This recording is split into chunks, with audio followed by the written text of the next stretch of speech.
I ran back over to her teacher and said that Rebecca was really ill. We didn't know what was going on. We ordered an emergency CAT scan of the brain, which revealed hemorrhage in all the fluid-filled cavities of the brain. She's always been healthy. This doesn't happen to you, you know? You never expect these things to happen.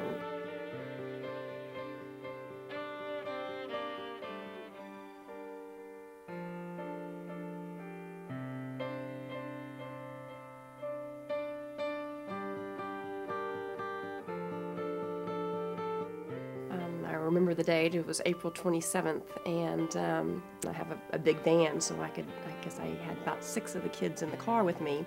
Rebecca and most of all were some good friends. And so we're driving across town over to the east side of town.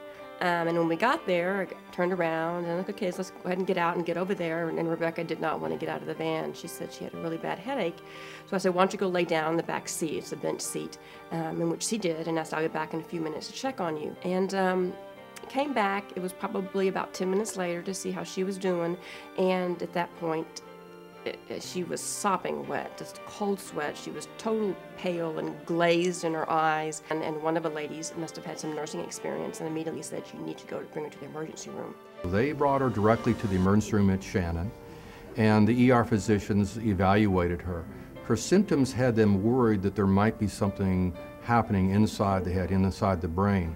So at that point, a CAT scan of her head was obtained, and they found evidence of bleeding into the ventricular spaces, the areas where fluid is made in the brain. She was really deteriorating quickly. We obtained a CAT scan which revealed hemorrhage in that portion of the brain, and then we had to take her for emergency surgery. In this particular case, we knew from the X-ray test done here at Shannon that she had some type of an arteriovenous malformation. This is a very, very rare disorder in a pediatric patient, let alone anybody. Dr. Duarte felt that the symptoms were so severe, he needed to take immediate action to stabilize her. So what he did is what we call a ventriculostomy, actually put a tube into the ventricles, the fluid-filled sacs, to decrease the pressure so she wouldn't get brain damage. You never expect these things to happen. We just knew that we had to do this, and he's going to put this in, and he knows what he's doing.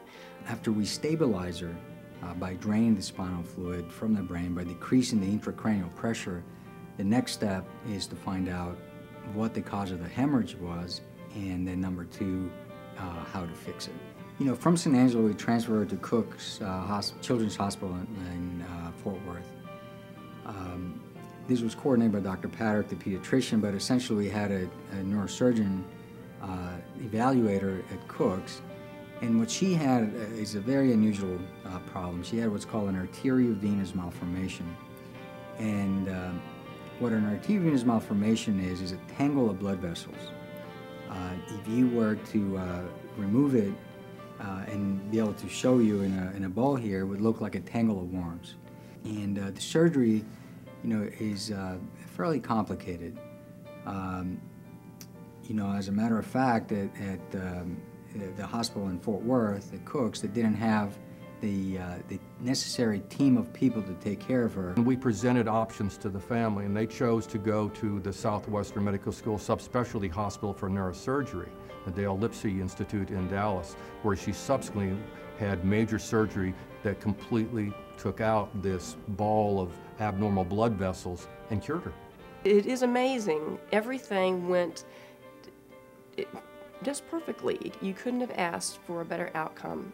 I mean, between having the policeman there being so close to Shannon, the ER doctors being so great and diagnosing it quickly, Dr. Duarte being there and able to get this drain in for Rebecca so quickly. Had she not received medical treatment promptly, or that ventriculostomy been delayed, she could have suffered brain damage from that.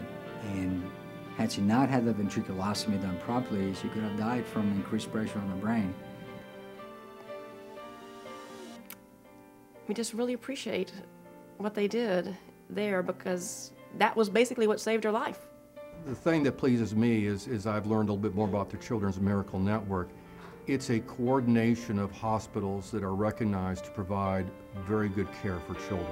And I've never seen a child in my whole practice who's had to go to 3 different level hospitals, and 2 of them being at some of the highest levels in the state, to get a problem resolved with such a great outcome. And this was a wonderful case to work with doctors coordinating through CM&N hospitals to the care of a child. It is a miracle that she is still with us, and she is still the same person, and she has probably a wonderful life ahead of her with great things to accomplish, and definitely she is a miracle. Please support Children's Miracle Network and help a miracle kid like me.